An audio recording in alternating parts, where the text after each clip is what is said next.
Hello friends, welcome to my channel King Riyan Khan Garden. तो friends, आज हम बात करने वाले हैं विंटर केयर के बारे में, क्योंकि सर्दियां चल रही हैं और मेरे प्लांट्स बहुत अच्छे से ग्रोथ कर रहे हैं। और ये क्यों ग्रोथ अच्छे से कर रहे हैं, मैं ऐसा इनमें क्या कर रहा हूं, मैं ऐसी कौन सी 5 चीज़ें कर रहा हूं जिससे मेरे प्लांट्स की ग्रोथ बहुत अच्छी चल रही है और बहुत अच्छे से फ्लावरिंग कर रहे हैं। और मैं इनके साथ ऐसी 5 चीज़ें क्या नहीं कर रहा हूँ जिनसे मेरा कोई भी प्लांट्स खराब नहीं हो रहा। और फ्लावरिंग तो आपको देख रहे हैं, ये रोज़ फ्लावर कितना अच्छे तरीके से खिला हुआ है और ये प्लांट्स कितना अच्छे से ग्रो भी कर रहे हैं। तो ऐसा मैं क्या इनके साथ कर रहा हूं और क्या नहीं कर रहा हूं, यही मैं आज की वीडियो में डिस्कस करने वाला हूं। आइए फ्रेंड्स, वीडियो को हम शुरू करते हैं। पहले हम बात करेंगे वो 5 चीजें जो हमें करनी है, जिसका हमें ख्याल करना है। तो सबसे पहले नंबर 1 पर आता है पानी। रेगुलेट योर वाटर, मतलब सर्दियों में हमें अपने प्लांट्स के पानी का बहुत ज़्यादा ख्याल रखना है और हमें इसको बिल्कुल भी ज़्यादा पानी नहीं देना है। पानी हमें इसको तभी देना है जब आप इसकी मिट्टी देखेंगे कि ऊपर से सूख चुकी हो। जैसे कि मेरा ये प्लांट है, आप देख रहे हो इसको पहले हम 1 से 2 इंच इसको हम चेक कर लेंगे कि मिट्टी इसकी गिली है कि नहीं। अभी भी इसके अंदर नमी है, तो आज भी मैं इसको पानी देने वाला नहीं हूँ, क्योंकि फ्रेंड्स सर्दियों में वैसे भी गर्माहट थोड़ी कम होती है, इसीलिए इनको ज़्यादा पानी की ज़रूरत नहीं होती और पानी इनके अंदर देर से सूखता है, तो जिसके लिए हमें डेली बेसिस पे पानी नहीं देना चाहिए। तो जब तक हमारे प्लांट्स की मिट्टी 1 से 2 इंच तक सूखी नहीं है, ऊपर की जो इसकी टॉप लेयर है, तब तक हमें इसको पानी बिल्कुल भी नहीं देना।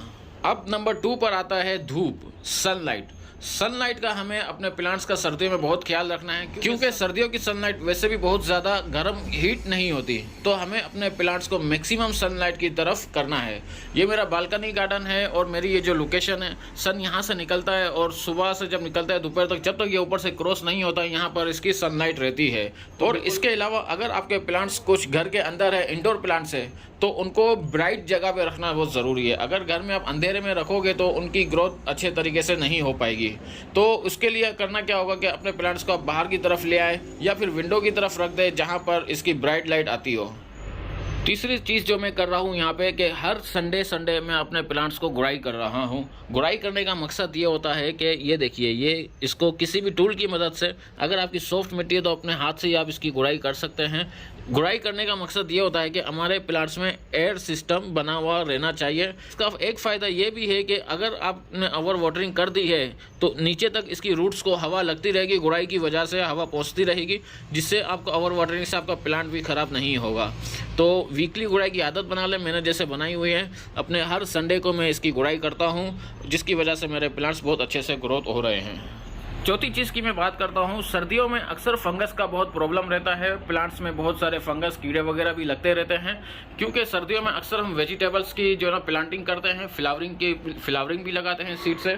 और वेजिटेबल्स जहाँ हम लगाएंगे तो वहाँ पे आपको पता है ना कि ये कीड़ों का फंगस का ये तो अटैक होगा ही। तो इसकी एहतियात के लिए आप क्या कर सकते हैं कि हर 15 दिन में आप इसको कोई भी स्प्रे कर सकते हैं। जैसे कि मैं अपने प्लांट्स के लिए, जैसे मेरा ये मिर्ची के प्लांट्स मैंने लगाए हुए हैं सीडलिंग से, मैं अपने इन प्लांट्स को, बल्कि अपनी पूरी बालकनी में नीम ऑयल का स्प्रे करता रहता हूँ। नीम ऑयल के अलावा और भी बहुत सारे स्प्रे होते हैं, ऑर्गेनिक स्प्रे भी होते हैं, जो हम अपने गार्डन में यूज़ कर सकते हैं, जो हमारे प्लांट्स की बहुत अच्छे से केयर करेंगे, फंगस से बचा के रखेंगे, कीड़े मकोड़ों को दूर भगाएंगे। 5वीं और आखिरी चीज़ जो मैं अपने प्लांट्स में कर रहा हूँ कि ग्रूम योर प्लांट्स, मतलब कि अपने प्लांट्स को चेक करते रहें। इसके अंदर अगर कोई ख़राब लीव्स वगैरह हैं तो उसको आप निकालते रहें। जैसे कि ये मेरे कुछ लीव्स सूख गए हैं, क्योंकि सर्दियों में अक्सर ऐसा होता है, पतझड़ का मौसम भी होता है, लीव्स गिर रहे होते हैं या येलो हो रहे होते हैं, तो आप येलो लीव्स को अपने प्लांट्स में से निकाल सकते हैं। या फिर अगर इसकी कोई जो टहनी है, जैसे ये ऊपर की टहनी है, ये तो बिल्कुल लश ग्रीन है, अगर ऊपर से कहीं टॉप से काली हो रही है तो आप उसको ऊपर से कटिंग कर सकते हैं। तो अपने इस प्लांट्स को, अपने सारे प्लांट्स को ग्रूमिंग करते रहें। इस तरीके से आपके प्लांट्स में कोई टेंशन नहीं होगी, कोई स्ट्रेस नहीं होगा, और जो आपके सही प्लांट्स है वो अच्छे तरीके से ग्रोथ करते रहेंगे और बहुत अच्छे तरीके से खिलते रहेंगे।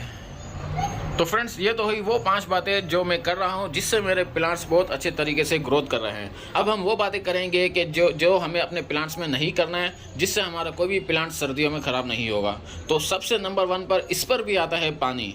जी हाँ, पानी कितना ज़रूरी है कि इससे ही प्लांट्स अच्छे ग्रो करते हैं और इसी से प्लांट्स ख़राब होते हैं। तो ओवर वाटरिंग आपको बिल्कुल भी नहीं करना। ऐसा ना हो कि आप देखो यार मिट्टी थोड़ी सी गीली है, चलो एक काम करता हूँ, मैं इसको पानी दे ही देता हूँ। तो ओवर वाटरिंग आपको बिल्कुल भी नहीं करना। जब तक मिट्टी ऊपर से 1 से 1.5 इंच सूखी ना हो, आपको पानी नहीं देना। ओवर वाटरिंग होने से आपके प्लांट्स के अंदर फंगस लग सकता है, रूट्स गल सकती है और ये सारे प्लांट्स ख़राब हो सकते हैं। तो ये आपको ओवर वाटरिंग बिल्कुल भी नहीं करना। नंबर 2 पे जो आपको अपने प्लांट्स में नहीं करना है क्योंकि अक्सर आपने सर्दियों में देखा होगा कि हमारे प्लांट्स डल से हो जाते हैं या डोरमेंसी पीरियड में जाते हैं तो अच्छे से ग्रोथ नहीं कर रहे होते हैं। तो हम क्या करते हैं, सर्चिंग करते हैं, अपनी रिसर्च बढ़ा देते हैं कि अब हम अपने प्लांट्स को कौन सा फर्टिलाइज़र दें। इधर देखते हैं, उधर देखते हैं, पता नहीं कौन कौन से फर्टिलाइज़र देना अपने प्लांट्स को शुरू करते हैं। तो अपने प्लांट्स को सर्दियों में नो आवर फर्टिलाइज़र बिल्कुल भी नहीं करना, क्योंकि हम अपने प्लांट्स को जब लगाते हैं तो हम इसको प्लांट्स को फर्टिलाइज़र दे देते हैं और फिर इसके हिसाब से टाइम टू टाइम जो हमारा एक होता है 15 दिन के अंदर या 20 दिन के अंदर या 1 महीने के अंदर जो भी हम फर्टिलाइज़र देते हैं उसी को कंटिन्यू करना है। ऐसा ना हो कि आप देखो यार इसकी ग्रोथ अच्छी नहीं हो रही हो और सर्दियाँ चल रही हो और आप इसको कोई भी फर्टिलाइज़र दे रहे हो, तो इस तरह आपको बिल्कुल भी नहीं करना। ओवर फर्टिलाइज़र से बिल्कुल आपको बचना है। तो नंबर 3 पे क्या चीज़ हमें नहीं करनी है? नंबर 3 पे है कि हमें रिपोर्टिंग नहीं करनी है। जी हाँ फ्रेंड्स, हमें अपने प्लांट्स की रिपोर्टिंग नहीं करनी, क्योंकि अक्सर हमने देखा है कि भाई हमारे प्लांट्स की या तो रूट्स बाउंडिंग हो रही है या हमें गमला छोटा लग रहा है या कुछ भी प्रॉब्लम आ रही है, तो एक काम करते हैं, इसको हम रिपोर्ट कर देते हैं। रिपोर्टिंग हमें सर्दियों में बिल्कुल भी नहीं करनी, क्योंकि सर्दियों में वैसे ही थोड़े मामला डामाडोल होते हैं और डोरमेंसी पीरियड्स भी होते हैं। हमें पता नहीं होता कौन सा प्लांट सही है, कौन सा प्लांट्स सही नहीं है जो डोरमेंसी पीरियड में है। अगर हम उसको रिपोर्टिंग कर देंगे तो वो डिस्टर्ब हो जाएगा और वो प्लांट्स आपका मर भी सकता है।